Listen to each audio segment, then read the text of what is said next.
The impact of the COVID-19 pandemic on the EU economy and the recovery plan. The COVID-19 pandemic has been a major shock for the European Union and its member states. The health crisis has triggered an unprecedented economic downturn, with severe consequences for businesses, workers, and citizens across the continent. According to the European Commission, the EU economy contracted by 6.1% in 2020, the deepest recession in its history. The pandemic has affected different sectors of the EU economy in different ways. Some sectors, such as tourism, hospitality, culture, and aviation, have been hit particularly hard by the lockdown measures and travel restrictions imposed to contain the virus. Others, such as information and communication technologies, pharmaceuticals, and e-commerce, have shown more resilience and even benefited from the increased demand for digital and health-related products and services. The pandemic has also exposed the vulnerabilities and interdependencies of some strategic value chains in the EU, such as medical equipment, personal protective equipment, batteries, and microelectronics. The disruption of global supply chains and the surge in demand for certain goods have highlighted the need to strengthen the EU's industrial sovereignty and strategic autonomy in these areas. To address the economic fallout of the pandemic and support the recovery of the EU economy, the EU and its member states have taken unprecedented measures at both national and European level. These include the 3 safety nets for workers, businesses, and member states, amounting to €540 billion, which provide financial support to mitigate the social and economic impact of the crisis. The Next Generation EU Recovery Package, amounting to €750 billion, which aims to boost public investment and reforms in key areas such as green transition, digital transformation, and resilience. The Recovery and Resilience Facility, RF, which is the main instrument of Next Generation EU, providing €672.5 billion of grants and loans to member states to finance their recovery and resilience plans. The amendments to the EU budget for 2020 to 2021, which redirect €37 billion of EU funds to help member states cope with the most urgent needs caused by the pandemic. The support to specific sectors that have been most affected by the crisis, such as transport, tourism, culture, and health.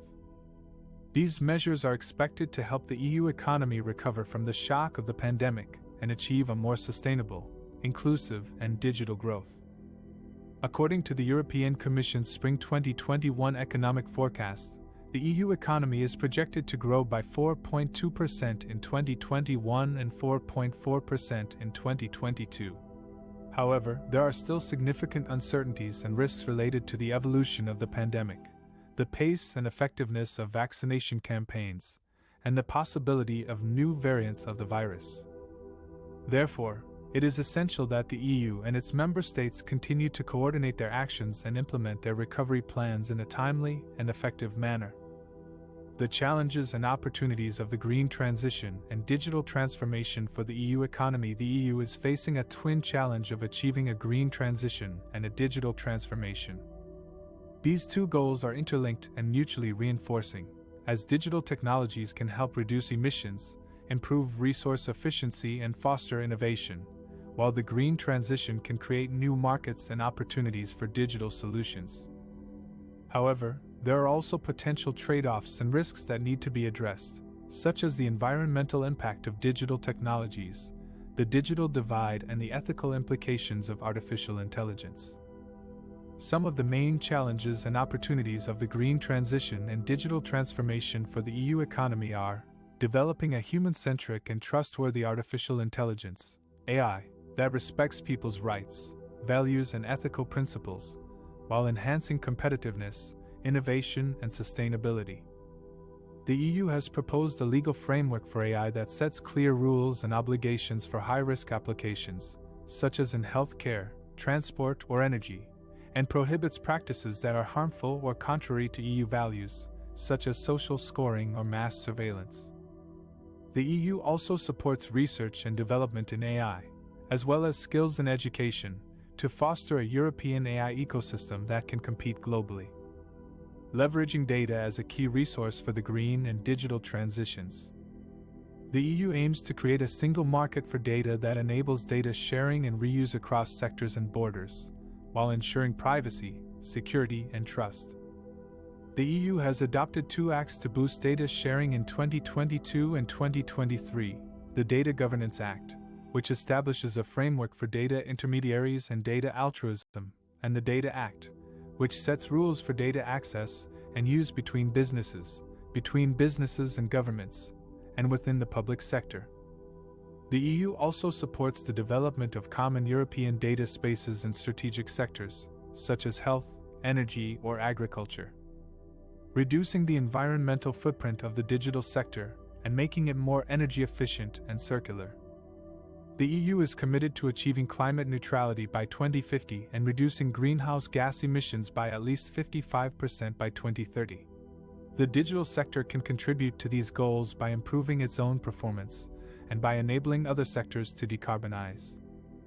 The EU has adopted measures to improve the energy efficiency of electronic devices, such as eco-design rules and energy labels, and to promote circular economy principles, such as repairability, recyclability, and durability.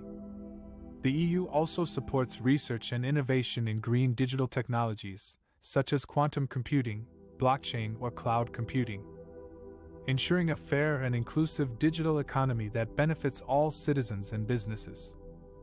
The EU strives to create a level playing field for all actors in the digital market, especially online platforms that have a significant impact on society and economy. The EU has proposed a Digital Services Act and a Digital Markets Act that aim to ensure more transparency, accountability, and fairness in the online environment, as well as to prevent market distortions and unfair practices by dominant players. The EU also invests in digital skills and education for all Europeans, especially women, youth, and people in rural or remote areas, who face multiple barriers in accessing and using digital technologies, strengthening Europe's digital sovereignty and leadership in the global arena. The EU wants to shape the digital transformation according to its own values and interests, while fostering cooperation and partnerships with other regions. The EU supports the development of strategic digital capacities and infrastructures, such as supercomputing, cybersecurity, or 5G networks. The EU also promotes its regulatory and standardization power in areas such as data protection, AI, or platform economy. The EU also engages in digital diplomacy with third countries and international organizations to advance common objectives such as human rights, democracy, or sustainable development. The EU's trade and investment relations with other regions and countries have both risks and benefits for its economy. In this section, we will explore some of the main aspects of these relations and how they affect the EU's growth and stability. One of the most important trade and investment partners for the EU is the United States. The EU and the US have the largest bilateral trade and investment relationship in the world, accounting for 1/3 of global trade in goods and services and close to 1/3 of world GDP. The transatlantic relationship supports millions of jobs on both sides of the Atlantic and contributes to innovation, competitiveness, and prosperity. However, the EU-US trade and investment relations have also faced some challenges in recent years, such as trade disputes over steel and aluminum tariffs, digital taxes, aircraft subsidies, and agricultural products. These disputes have created uncertainty and tensions that could harm the economic recovery from the COVID-19 pandemic. To address these issues, the EU and the US have launched a Trade and Technology Council, TTC, in June 2021, which aims to coordinate approaches to key global trade, economic, and technology issues, and to deepen transatlantic trade and economic relations based on shared democratic values. Another key region for the EU's trade and investment relations is Asia, which is home to some of the fastest-growing economies in the world. The EU has concluded free trade agreements with several Asian countries, such as Japan, South Korea, Singapore, and Vietnam, which have opened up new opportunities for trade and investment in sectors such as services, digital, green, and circular economy.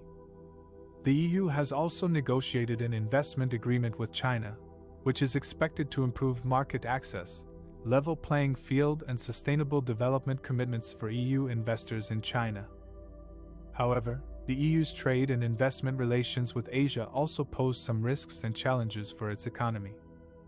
For instance, the EU faces strong competition from Asian countries in sectors such as manufacturing, textiles, electronics, and renewable energy. The EU also has to deal with issues such as unfair trade practices, human rights violations, environmental degradation, and geopolitical tensions that could affect its interests and values. The EU has to balance its economic engagement with Asia with its strategic autonomy and resilience. The EU's trade and investment relations with other regions and countries are also influenced by its own trade policy objectives and principles. The EU's trade policy aims to secure a level playing field for its investors abroad, make it easier to invest by creating a predictable and transparent business environment, encourage investment that supports sustainable development, respect for human rights and high labor and environmental standards, attract international investment into the EU while protecting its essential interests, and preserve the right of home and host countries to regulate their economies in the public interest. The EU's trade policy is shaped by various actors and processes at different levels. The European Commission is responsible for negotiating trade agreements on behalf of the EU member states, while the European Parliament and the Council of the EU have to approve them before they can enter into force. The national parliaments of the member states may also have a say on certain aspects of trade agreements. The civil society, business associations, trade unions, and other stakeholders are consulted throughout the trade policy making process to ensure transparency, accountability, and inclusiveness. In conclusion, the EU's trade and investment relations with other regions and countries have both risks and benefits for its economy. The EU has to navigate these relations carefully to maximize its opportunities for growth and stability while safeguarding its interests and values.